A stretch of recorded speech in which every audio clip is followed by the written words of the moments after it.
ल यहाँ चाहिँ सगरमाथा बनाएर सोरेर ल्याएर राखेको छ। दोस्रो दिन चाहिँ खत्रै घाम लागिरहेको छ होइन, टन्टला फोर ठिक मलाई चिन्ता छैन।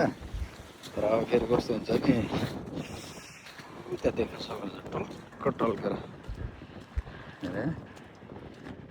टल्केर बसेको क्रिस्टल आइस टल्केर।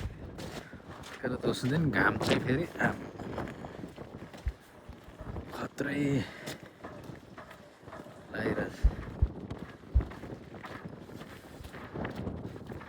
फेरि यस्तो घाम लाग्दाखेरि नि फेरि हिउँ चाहिँ पौडिँदैन क्या, त्यो त कुरो छर्किया हुन्छ बाटोभरि यस्तै होइन, पुरै नुन छर्किया कि सेतो सेतोहरू।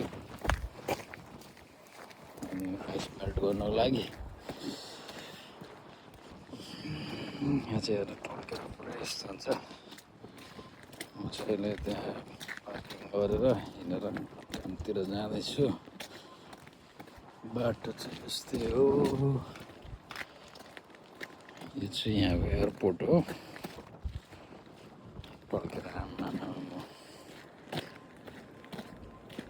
जस त्यस्तो हिउँ परेको दिन त्यस्तो जाडो हुँदैन।